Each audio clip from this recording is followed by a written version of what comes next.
The WNBA Finals were referred to as the highest level in women's basketball. MVPs at every position, two top teams, and championship glory at stake. Nevertheless, stretches of vacant seats that stretched into the rafters greeted Aya Wilson and Diana Taurasi as they entered the court rather than thunderous throngs. An unmistakable, harsh representation of a league in peril. Instead of being a celebration, it turned into an accusation. A harsh reality that the WNBA could no longer deny was revealed in the finals. It had never been a self-sustaining success. The arena appeared empty without one player, Caitlin Clark. Caitlin Clark will miss today's Cup final in the W due to a groin ailment for the third consecutive game due to the fever. The delicate facade of development broke apart, and the buzz vanished. What happens when one player is the key to the league's future? And when the limelight fades during the pivotal period in women's basketball, what does that say about the state of the sport? As game day for the WNBA championships drew near, excitement should have been rising to a fever pitch. Two legendary teams are getting ready to compete for a title. The Las Vegas Aces are bringing one of the most dominant players in league history along with their reigning championship. Arriving with their own stars and a desire to succeed at last is the Connecticut Sun. There was everything needed to create a gripping drama. The plots came to them on their own. Anyone who claimed to be interested in women's basketball should have made an appointment to watch this.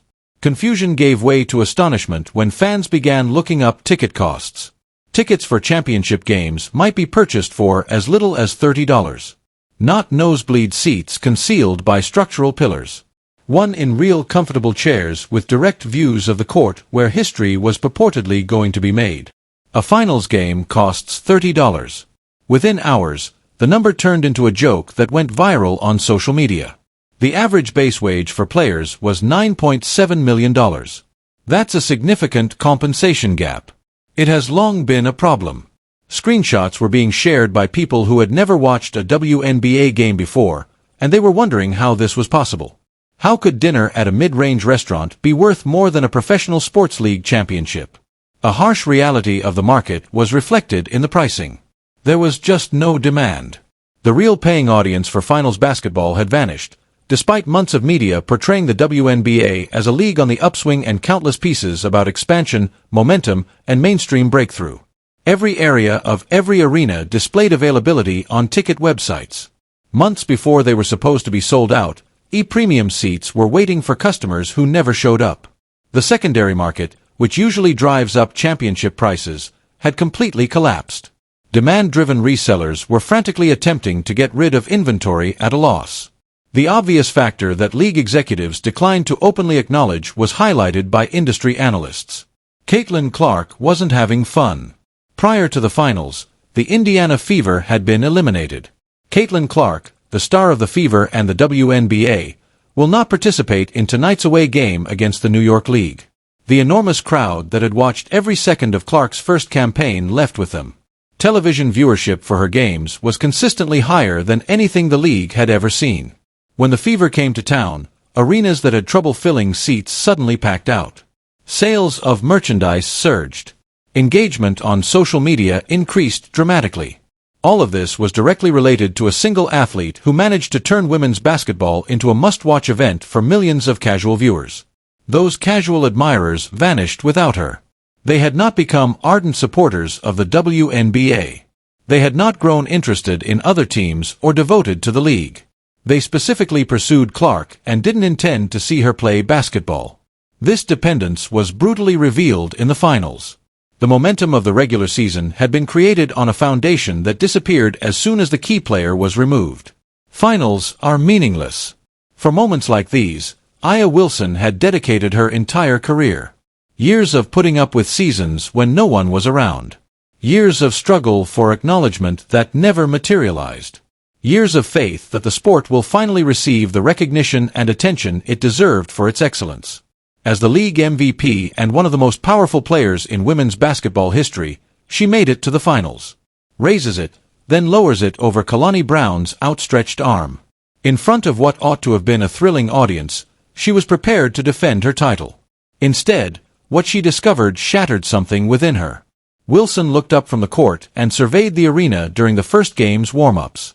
The championship atmosphere felt more like a regular season game against a struggling opponent, with section after section of empty seats and red cushions apparent everywhere the camera looked.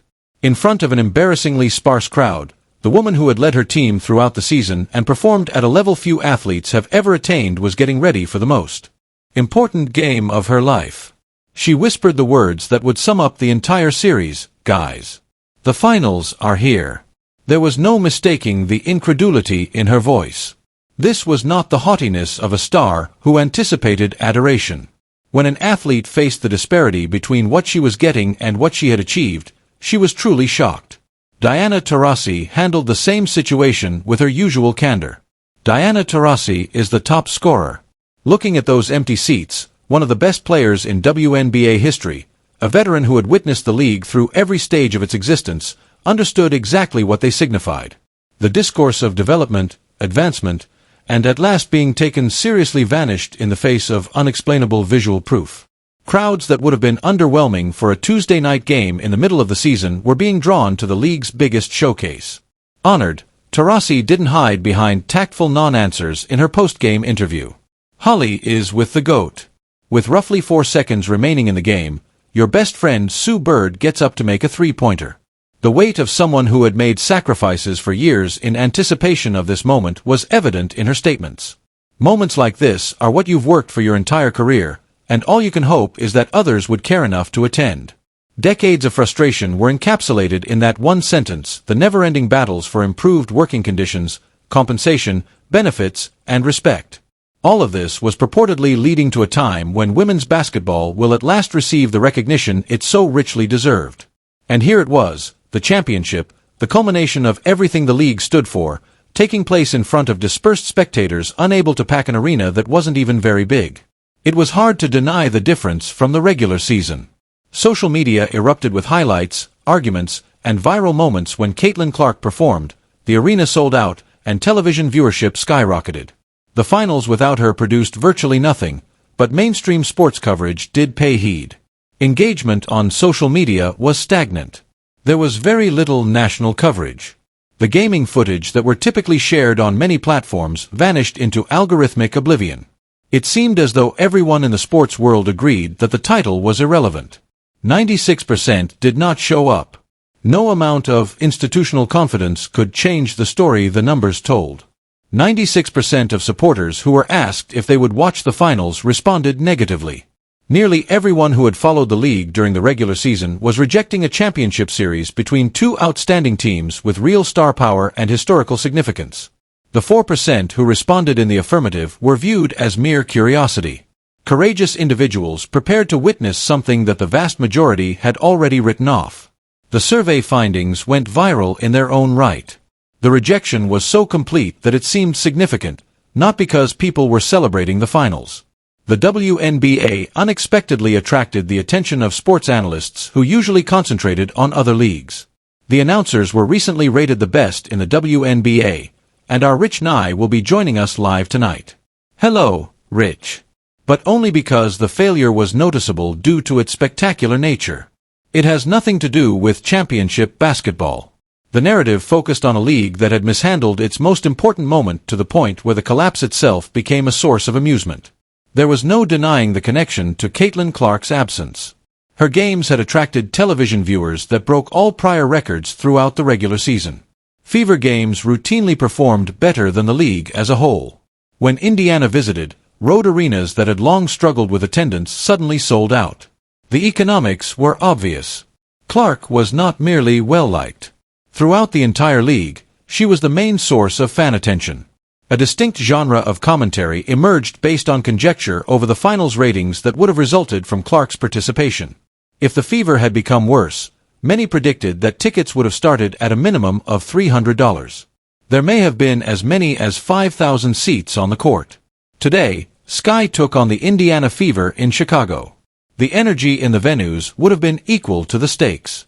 Moments, arguments, and the kind of natural excitement that cannot be created through marketing strategies would have filled social media. The player whose supporters truly wanted to watch had been removed, therefore none of that happened. League officials were trying to avoid talking about the awkward dynamic this created. Regardless of the individual players involved, The WNBA had spent years creating institutional narratives about team parity, rising stars across several franchises, and a league-wide product deserving of attention. Those stories were revealed as aspirational fiction during the finals. The WNBA as an organization did not pique the audience's interest. Caitlin Clark piqued their interest. Both she and the audience had to be removed. It was both that easy and that terrible. The failure of marketing league executives tried to portray the finals as a match between legendary teams, with captivating plots that are worthwhile to follow. The Aces are defending their title. The Sun is aiming for their first championship. Veteran celebrities looking for events that will define their legacy. Last night, I made the All-Star Game. The WNBA All-Star Game with the highest score occurred between Team Clark and Team Collier. Young athletes are making their debut on the largest stage. The marketing hooks were clear on paper. Nothing related to the audience the league needed to draw in terms of execution. Media spin or creative marketing were not the core issues. The league's inability to foster transferable interest was the main issue. Those who attended Caitlin Clark's game had not become ardent fans of the WNBA in general. Furthermore, aside from the one star who first caught their eye, they had been given no reason to care about other clubs or players. Instead of shifting their interest to the remaining talent, the viewers just quit watching after that star was removed. This was a disastrous lost chance. In WNBA history, the regular season had drawn the biggest crowd. Everyone adores a victor. The Atlanta Dream also broke the record for the largest attendance at a WNBA game tonight. It was the first time women's basketball had been seen by millions of new viewers. The league had never had the opportunity to forge enduring bonds with such supporters. However, it takes deliberate work to turn casual interest into devoted fandom. The league had not done the necessary work to create narratives that go beyond any one player, introduce fans to other interesting people, and give them reasons to care about the overall product. Much of the media attention and institutional energy had been directed into the controversies surrounding Clark's presence rather than using her popularity to improve the sport as a whole. Instead of being positioned as extra reasons to watch, veteran players started to be connected with animosity toward the new crowds Clark drew. During the regular season, the environment around women's basketball was frequently hostile rather than friendly. When fans attended because of Clark, they often received messages implying that they weren't true supporters. The repercussions were made clear in the finals. After Clark left, those fans had little incentive to stick around. Aya Wilson had not been presented to them as someone they should follow regardless of her opponent. They had not yet come to understand the historical significance of Diana Taurasi. Diana Taurasi will benefit from following. Is the quest for a championship by the Connecticut Suns. They left as soon as their purpose for being there vanished, since they had been treated like transient guests whose interests did not truly matter. The court was divided. The vacant venues revealed more than just poor marketing. They revealed a cultural gap that had been simmering throughout the season in women's basketball. Veteran athletes have been complaining about Caitlin Clark's attention for months. They objected to what they saw as excessive coverage. They wondered if fans who merely